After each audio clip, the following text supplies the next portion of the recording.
በጣም ያሳዝናል። በስከ መጨረሻው መድብል እንግዲህ በካሊብ ሙሲሲ እጅ ገባ። ካሊብ ሙሲሲ መድብልን አግቶ አሰቃየው። ካሊብ ሙሲሲ ከውጭ ሆኖ ለዝና በተደጋጋሚ ስልክ ቢደውልም ስልኩ እየተነሳለት እንዳልሆነ ያወቀው ካሊብ ሙሲሲ ወደ ሀገሩ ይመለስና እንዴት ሊሆን ይችላል? የት ነው በማለት ከጠባቂዎቹ አንዱን ይጠራውና የት ነው ዝና ያለው በማለት ይጠይቀዋል። እሱም ለመጨረሻ ጊዜ እኔ ትሁትና ልከታተል በሄድኩበት ሰዓት በዛን ሰዓት ስመለስ ከዛ ጀምሮ ስልኩ ዝግ ነው ሲል ይነግረዋል። ለመጨረሻ ጊዜ ያገኘው ሰው ማንን ይመስልሃል በማለት ይጠይቀዋል። መድብልን እንደሆነ ይነግረዋል። መድብልን ነው አለ። አዎ ለመጨረሻ ጊዜ መድብልን ላገኝ ነው ብሎኝ ነው ከኔ የሄደው በማለት ሲነግረው መድብልን እንደምንም ብለህ ይዘህ አምጣልኝ በማለት ያዘዋል። በመንገድህም ላይ ስትሄድ ዝና የሚባል ሰው ካገኘ እሱንም ጨምረህ ይዘህ ግዛው አስወግደው ወደ እኔ እንዳታመጣው ዝና የሚባል ፊት ለፊት ማየት አልፈልግም እያለ ካሊብ ሙሲሲ በስልክ ድምፁን ስንሰማው የነበረው አሁን ግን በግልጹ መጥቶ ከመድብል ጋር ፊት ለፊት ተፋጠዋል። በጣም እየተበሳጨ ምንድን ነው ግን አንድ ነገር እኮ ዝና ዋሽቶሃል አለቃ ሲል ይነግረዋል። ምንድን ነበር ዋሸኝ ሲለው አንተንና ዝና መቀመቅ ውስጥ የሚያስገባ ቪዲዮ በነ መድብል እጅ ነው። ይህንን ግን በፍጹም አልነገርህም ሲለው ይህ መድብል የሚባል ሰው ተይዞ ቪዲዮዎቹን በሙሉ ከሱ እጅ ያሉትን እንዲቀማ ፈልጋለሁ፣ ዳይ ወደ ስራህ ነበር ያለው። አለቃውም ዝና ግን ምን ሆኖ ነው ስልክ የማያነሳው ሲለው እኔ ሊገባኝ አልቻለም። ምን እንደው ጠፋ የተባለ ቀን የትህትና ጉዳይ ለመከታተል እሷ ዘንድ ሂጄ ነበር። ከዛ ሲለው እስኪ ንገረኝ ሁሉንም ነገር። ዝናን ለመጨረሻ ጊዜ ያየኸው ከማን ጋር ነው ሲል ይጠይቀዋል። ከመድብል ጋር ነው በማለት ከመድብል ጋር በማለት ደነገጠ ካሊብ ሙሲሲ። ስለዚህ ጉዳይ ታዲያ አንድም ቀን አውርቶኝ አያውቅም በማለት ሚስጥሩ እንደደበቀው ካሊብ ሙሲሲ ላለቃው ሲነግረው አለቃው ደግሞ ለምን እንደው ባላቅም ብዙ ሚስጥር ዋሽቶሃል፣ አንተንም ሆነ ዝና መቀመቅ ውስጥ የሚያስገባ ቪዲዮ ከነ መድብል ጋር አለ ሲለው ካሊብ ሙሲሲ በተናደደና ኮፍያውን ብድግ አድርጎ ምን ቪዲዮ በማለት ነበረ የደነገጠው። በዚህን ጊዜ ከኔ ቀድመውኛል ማለት ነው፣ የኔን ስራ በሙሉ አውቀውታል ማለት ነው በማለት ጭንቀት ውስጥ ለተወሰነ ደቂቃ ላይ ገባ። መድብል በቤት ውስጥ ሆኖ ከነ ብሩክና ከነ ሞገስ ጋራ በየሶሻል ሚዲያው የነሱን ስራ መልቀቅ አለብን፣ ካሊብ እኛ ላይ ትልቅ ጦርነት የሚከፍት ይመስለኛል ሲል ይነግራቸው እና ዝና አንተው ጋር ልትተው ነው ሲለው ባይዘወይ እንግዲህ እነሱም ደውለውልኝ ነበር እና ምን አለህ አለው። ዝናን አስረው ነው እሱን እንደምናሰድደው አለ። በአሁኑ በደንብ ጥንቃቄ ያስፈልገናል እና ዝና በስከ መጨረሻ እስር ቤት ሊገባ ነው እያልከኝ ነው በማለት ሞገስ ይጠይቀዋል። አዎ ከዚህ በላይማ ወደ እስር ቤት ማስያዝ አለብን፣ እንግዲህ ወደ በስጋት መኖር የለብንም በማለት ይነጋገራሉ። ቢያንስ የህግ የበላይነት ለምን ለኛ ማየታችን በጣም አሪፍ ነው በማለት ሞገስ ይናገራል። አሁን ግን በቃ ለፖሊስ ልናስረክበው ነው፣ ፍላሹን ለምርመራው ሰጥተዋል ሲለው አዎ ሰጥቼዋለሁኝ ነበር ያለው እና በዚህን ሰዓት ካሊብ ሙሲሲ ክስ ልንመሰረት ነው አለ። ታዲያ ምን እንድናደርግ ነው? መመስረት ነው እንጂ እያለ ያ ካሊብ ግን አሁን ግን የት ይሆን እያሉ ስለሱ ሲመካከሩ ነበር። ምን ያህል ኃይል እንዳለው እኮ እያየን ነው አለ ሞገስ። በዚህን ጊዜ መድብል ወይ ክስ ዝናም እኮ እንደዚህ ብሎን ነበር፣ ዛሬ ግን ዝናም በስከ መጨረሻ የኛን ጽዋ ከመጎንጨት ወደኋላ አላለም አለ ጀግናው መድብል የማይቆርጠው። ይህንን ካሉ በኋላ ተለያይተው እንግዲህ ሁላቸውም የራሳቸውን የዛሬ ደስታ ህይወት እንደሚያሳልፉ ተነጋግረው ነበረ። እኛ በትልቁ አደጋ ውስጥ እናስገባቸዋለን፣ እስከ መጨረሻው እንታገላቸዋለን አለ መድብል። አዎ አሁን ይህን ተውና ስለ ሰርጉ ጉዳይ አውሩ በማለት ስለ ሰርጉ ጉዳይ እንግዲህ ተነጋገሩ እና አለ ኻሊብ ሙሲሲ እያልከኝ ያለው የዝርክርክ ጠበቃ ስራችንን ሁሉ ተናዟል ሲል ጠየቀው። ኻሊብ ሙሲሲ አዎ በእርግጥ ይህንን ዝና ለመናገር ላንተ ለምን እንዳልፈለገ አላውቅም አለው። ነገርኩህ አለው ኻሊብ ሙሲሲ። ያ ዝና ምን ጊዜም ቢሆን የማይረባ ሰው ነው። እኔ ራሱ እሱን ይህን ያህል ጊዜ ብዙ ነገር እያወቅኩ እንዴት እንደተውኩት አይገባኝም አለ ኻሊብ ሙሲሲ። ቆይ ይህ መድብል የሚባል ሰውዬ ምን ያክል ደፋር ነው አለው። ይህን ያክል የሚፈታተነን ሲል ጠየቀው። በእርግጥ ቀላል የሚባል ሰው አይደለም አለ። ከዛም ምን ያደርጋል ብለህ ታስባለህ ሲለው አይ ሁሉ ማለት አለውና ማለቴ ለዝና ያቃተው ለእኔ አያቀተኝም። ፍቃዴ ከሆነ በዝና ፋንታ እኔም ብትሾመኝ ደስ ይለኛል አለው።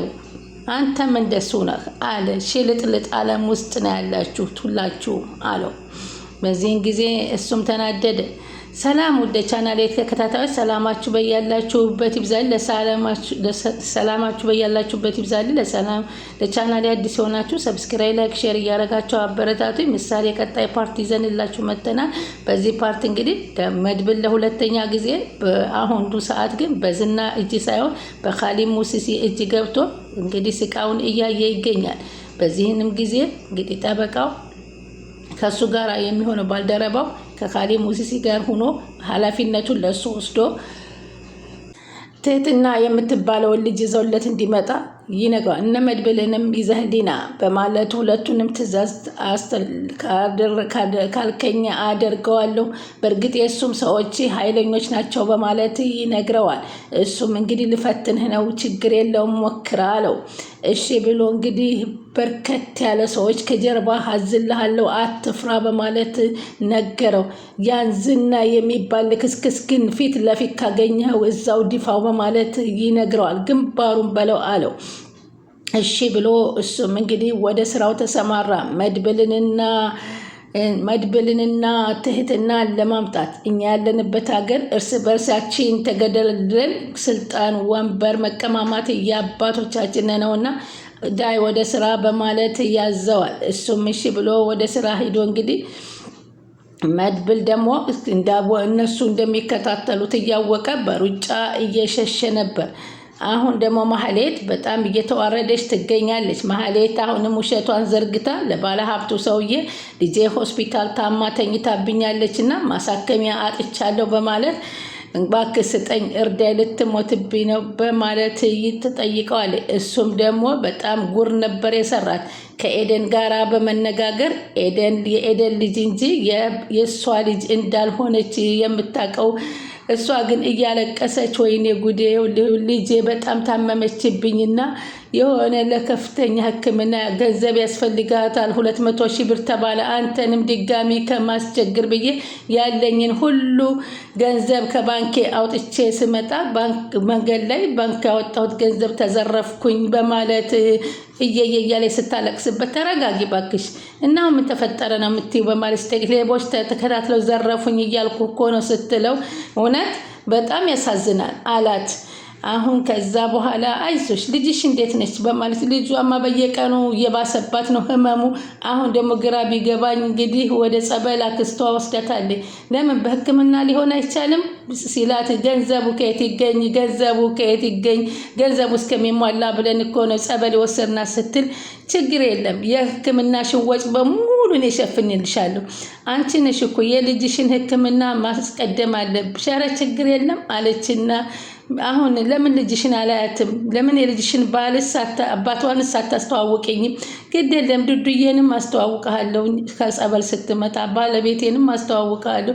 እስከዛው ዶክተሩ ያለውን ነገር እንጨርሰንን ሲላት ባለሀብቱም እሺ ችግር የለም ግን ያቺ ህፃናት ለምን ጸበል ሂጅ አላያትም አላት። ምን አለች? ምን ነው አለ እንዴ አይ ምንም አለች ማህሌት። ግን አስፈላጊ ነው አለችው። ያው ማለቴ አለች። እውነቴን እኮ ነው አለ። ህፃናን በፎቶ ካሳየሽን ጀምሮ በጣም ከጭንቅላቴ ምንም ልትወጣ አልቻለችም፣ ከሀሳቤም ልትወጣ አልቻለችም። እውነትም አንተ በጣም ቸርና አዛኝ ሰው ነው፣ ልቤን ነካኸው አለችና አንተ እያለህ እንደው ስንት መልካም ሰዎች አሉ ማለት ነው አለች። አንቺንም ሰላምንሽ ቀርቼ አይደለም አላት። አዎ ይገባኛል አለች ማህሌት ቅሌታሟ። ዶክተሩንም ህፃናትንም ማየት ትፈልገ 3 ሚሊዮን አይደለ አላት። አዎ አለ። 3 ሚሊዮን ብር በካሽ እሰጥሻለሁኝ አላት። ምን አለ? በካሽ እየቀለድክ አይደለም አለችው። አይ እየቀለድኩ አይደለም። ለምን እቀልዳለሁ? ለአንቺ ቆንጆ የሆነ ሰርፕራይዝ አለሽ። የምን ሰርፕራይዝ አለ? ጸሐፊ ለአንቺ በክብር የተጠየቀውን 300,000 ብር በካሽ ይዛልሽ እየመጣኝ ነው አላት።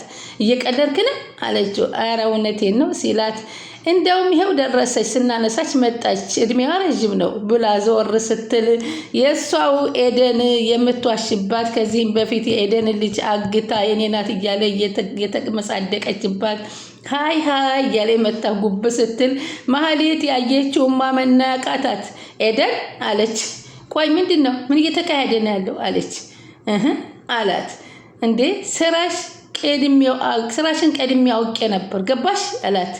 መቼም እርግጠኛ ነኝ ሁሉን ነገር ልታነሽበት እንዳይሆን እያለሽ እና የገዛ ልጄ የኔ ልጅ ናት ብለሽ ገንዘብ መለመኛ አድርገሻት የነበረው የኔ ልጅ ዱዱዬን በማለት ትላት አለች። አሁን ደግሞ ታማብኝ ዶክተሩ ገንዘብ ያስፈልጋል እያልሽ መጣሽ። ይሁን የሆነ ወቅቱ ደግሞ ለባለ ሀብቱ የኔ ልጅ ናት ብዬ ስላሳየኋት ህፃን ልጅ ጠፍቶ አይደለም። እሺ ግን ከዚህ በፊት ያደረግሽኝ ነገር አንሶች ነው አሁን ድጋሚ ደግሞ እንደዚህ የምታደርጊ እና ኤደን አዋርዳታለች። ከዚህም በፊት ያደረገችውን ስራ ሁሉ እንደምታውቅ ተናግራባት እንግዲህ ማህሌት በትልቁ ተዋርዳለች።